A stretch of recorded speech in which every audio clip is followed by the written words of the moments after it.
How's it going, everybody? It's your boy Mike from Seattle. Hopefully soon to one day be Mike from Miami, the king of Gary, Indiana real estate. And today I'm coming to you guys with a question that I received from one of my Instagram followers, whose name is A Square Signing.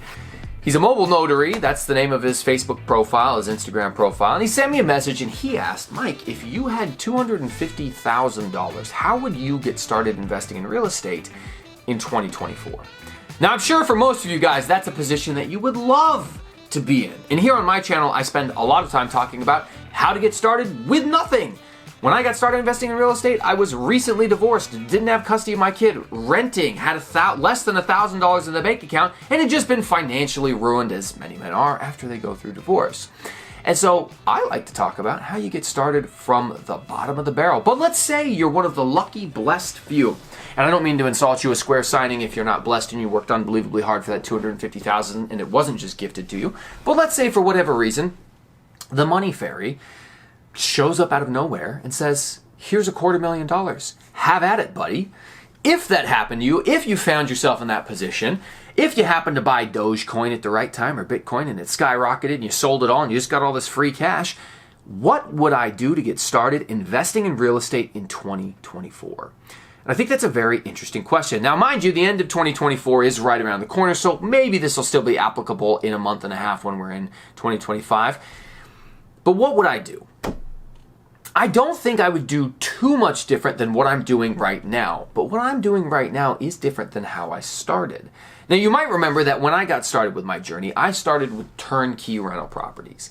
That's a rental property that's essentially turnkey. It's ready to move in. Somebody else has already done the work to remodel it. They might have even placed a tenant in there for you. And you can just buy this little investment, fully functioning, already rocking and rolling from day one. You don't have to do anything. And that was how I got started like 5 years ago in Gary, Indiana. But what I've noticed is that things have changed. Unfortunately, with higher prices and higher interest rates, almost no turnkey properties actually cash flow. It's very hard to make them cash flow. And so I have not been encouraging people to do turnkey. Now, there's another piece of advice that I've been given for several years, and that's the piece of advice that says you really don't want to start out with a full-blown remodel because you don't have the experience to accurately and adequately assess what the repair costs are going to be and what the after-repair value is going to be. The only thing you know from the get-go is what your purchase price is. But you need to know all three of those elements in order to accurately complete the BRRRR strategy, which for those of you out there who might not have heard it before is the buy, remodel, refinance, and repeat strategy that allows you to get properties, kind of churn through it, get your money back, and roll right into the next one. So my advice would be, what do you do? And that's where I came up with the phrase turnkey light. What I want you to do is find a property that's nearly turnkey, but still needs a little bit of work. That way you can get it at a slight discount, but then still have a little bit of meat on the bones to enjoy when it comes to remodeling it and building some equity, some sweat equity, and then doing a cash out refi a little bit quicker than you would be able to if you just bought something turnkey. So think turnkey light, low calorie, zero sugar diet turnkey. Now, I've made this point on my channel before a couple of different times. Those are the types of properties that I would be looking for. Now, if you did have a background in the construction industry or something like that, or maybe if you were partnered up with a very, very successful investor who'd already been doing full remodels, you had somebody like that in your network, possibly I would say you could do the full model or full remodel route and skip over the diet turnkey phase. But ultimately, it seems to me that the safest thing to do right now is to pepper the market with as much networking as possible. Remember, you don't actually have to hit people with mailers. You don't have to do the driving for dollars. You got this beautiful thing called a phone. Some of you guys are Apple elitists, and you're wrong. The rest of us that are smart use Android. But either one, you can actually make a phone call. And what I would encourage you to do is what I do. I get on realtor.com and I type in single family houses, or I type in 2 to 4 unit buildings, and then I look at every single listing that there is. And somewhere on that listing, it will give you the name of the listing agent. I call that person directly. I ask them about that property. I ask them about other properties. I ask to be put on their email list. I tell them my buy box. Something that the big dog, Michael Zuber, guy who hosted this event and wrote this book, talks about all the time. A buy box is your specific criteria for what you're looking to get invested in or what you're looking to purchase. So for me, when I got started, it was 3-bedroom, 1-bath, 1,000 square foot, 1940 to 1960 houses that were between like $50,000 to $70,000. That was my buy box. It's changed over time as I've transitioned into looking for diet turnkeys, and I really look more now for more 2 to 4 unit buildings that are going to need major remodels, because I'll just facilitate that whole remodel, do the cash out refinance strategy, and I want to have them be a minimum of 2-bed, 1-bath, 2-bed, 1-bath, or some combination of the 2-bed, 1-bath or greater. That's my buy box right now. And so my advice to you would be to contact and network with as many people as possible using your phone, calling the listing agent for every single one of those properties, having a conversation, and just letting them know what you're looking for, on top of looking at your market all the time. Now, the last tip that I'll give you is a very important one. I think it's overlooked a lot, and that's to try to network with more wholesalers. This is a benefit that comes with joining all of the local investing Facebook groups. Okay, I've got one for Gary, Indiana, has over 1,000 members on it. Please feel free to join if you'd like. It's the Gary, Indiana Real Estate Investing Facebook page. Just type it into Facebook, it'll pop up, send me a request, and when I get time to having you join, I'll consider it if you ask nicely, or bribe me. I'm just kidding, it's free for anybody to join. But when you join a Facebook group like this, you'll notice very quickly that wholesalers, the people who are peppering a market with a bunch of different literature and mail, they're trying to get leads, trying to find properties at discount, trying to find turnkey light.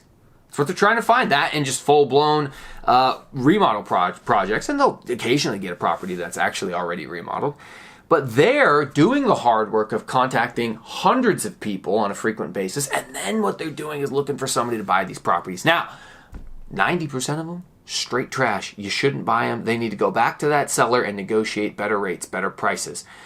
But 10%, the last few deals I've done have been through wholesalers. Been through a friend of mine, his name's Dung Tide, lives in New York, for whatever reason, likes to do wholesaling in Indiana at a distance. He'll send a bunch of mailers out, get a bunch of leads. I bought a property for $18,000. Needed a total full gut rehab. I'll have a video coming on it soon. $18,000 purchase price.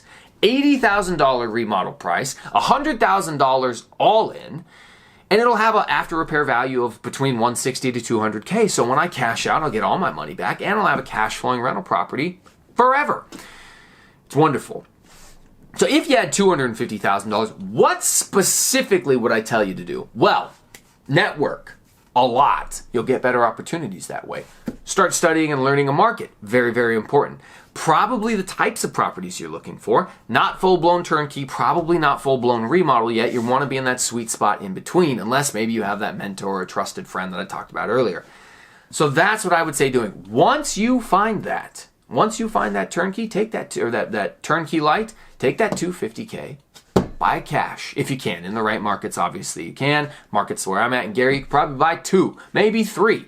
So in different markets, you might not even be able to buy 1. You might just have to get a loan on it. But get that property and then put the sweat equity into it. Do the little bit of remodeling that needs to be done. You know, the floors, maybe the windows or something like that, or maybe just the roof. But, you know, you don't want multiple large projects. You don't want to have to do huge things. But just ideally, you know, fixing up a bathroom or 2, remodeling the kitchen and throwing some carpet in that thing. That's what I would call like turnkey light. Knock that out of the park. Get your experience, get a little bit of the green off of you, start to build those relationships with contractors and property managers, and then if you get the opportunity to do your cash out refinance immediately, do it. You probably built a decent amount of equity into it. And if not, well, now you at least got an underpriced rental property that hopefully that renter is in there covering your whole payment and paying you a little bit of money. And what you'll be doing is sitting in a holding pattern waiting until the right time to do a cash out refinance occurs, or if the equity goes through the roof, maybe you do something else. That would be my advice to you. Probably what I should have led with, but I'll end instead with a word of caution. The one thing I don't want you to do with $250,000 is immediately fall for the trap of, well, the number one investment I can make is in myself, so I'm going to drop $20,000 on such and such super famous influencer's real estate investing course. Mind you, this guy hasn't actually bought a property in the last 20 years. He's just been living off of yesteryear's success and selling snake oil at this point. He doesn't even make money off real estate. He just makes money selling courses and never talks about it. Don't do that. You don't need to. You can be perfectly successful investing in real estate and never spent a single penny on anybody's course. And that's even to include my good friends, Michael Zuber, or the Lumberjack Landlord, or Dion. They all have courses. They're great courses. Absolutely no problem if you want to go out there and buy them. They're wonderful for the value. They range between like $500 to $800, something like that. But you don't need their courses, and they'll be the first to tell you on their channel all the time. They will be the first to tell you all of the information in their courses is on their channel for free. It's spread between 100 different videos or 1,000 different videos. It's going to take you a while to get through all of it. But if, like me, you were really, really poor when you started out and you had long commutes to work, start working your way through the videos. You don't need to pay for courses. If I was going to buy one, it would be from those three. But especially don't fall for the super influential, famous. Like, the larger the name attached to something, the more expensive it's going to be, and likely the less support you will get and the lower quality it's going to be. That's my opinion. Guys like Zuber, guys like the Lumberjack, guys like Dion, they run live streams frequently on YouTube. With $2 in a super chat, you can get almost any question you have answered. Oh, I got this random obscure question about what type of appliance I should put in my rental for it to not use as many gallons of water, as much electricity, but also last long enough that it'll be a cost-effective washing machine. The Lumberjack landlord probably knows. $2 super chat. Matt, what type of appliance would you recommend? Boom, he'll give you the make, the model, the reason why, and then he'll explain why he doesn't use the other 5 models you were considering. What did it cost you? $2 and a little bit of your time. Be smart with your time and guard your money closely, because people will see you as a mark and they'll want to figure out how to get at your cash. Don't let them take it from you. Appreciate you guys as always for watching. I love being here with you.